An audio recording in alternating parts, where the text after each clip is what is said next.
Saracens as a team, how's this going to affect England? What are they going to do in Europe?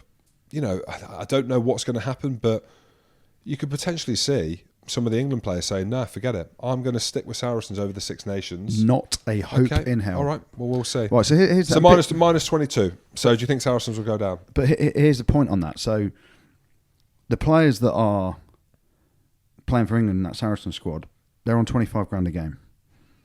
Are you saying that they're going to say, and actually, I don't think they can say we're not going to play for England, we're going to stay and play for Saracens, because of the agreement within PRL that England pick who they want to pick, and they have autonomy over that. So if you're Faz or Maro or Billy or Mako... Yeah, you can't call him Faz now. He's not going to like you talking about his club like this. You have to call him Owen. Owen, Faz, Farrell, whatever. I can call people whatever I want, mate, to be honest. It's my bloody podcast. Are they going to turn down over the Six Nations, 5 games, 5 times 25 grand, Jim? How much is that?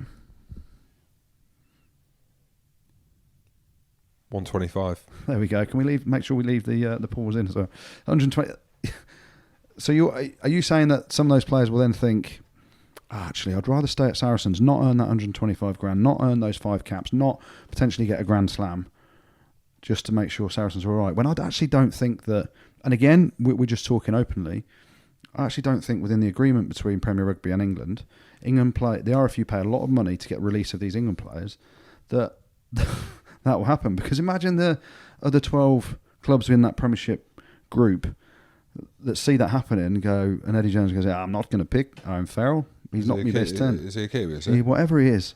They're going to play in the Premiership on those weekends when England are playing. It ain't happening. All right. Well, but there is there's still a lot of water to go under the bridge. You keep going on about it. And for our listeners, and people came at me on Twitter the other day and said, I'm gleefully having a pop at Saracens. I'm just talking the facts, and I'm just talking about, we've got to debate this. Yeah, but you're not talking the facts. You're talking them in terms of like, like as in. And that's just to you, Jim. No, that's how it's going. I listened to the podcast back. You've been very rude to my Wasps over the last few years. But I'm so what goes around comes around, James. So that's why. But you've got to talk about it. You have to talk about it, and you have to be honest. And there's going to be changes to the salary cap from what you hear. A lot of people are complaining, and these are the facts that people want to talk about. A lot of people are complaining there's been 4 Premiership games when their squad has been playing in the Premiership at the minute. And how are they breaking the salary cap this year? Well, Saracens have said they're not. From what I hear, Premiership Rugby might do a mid-season review.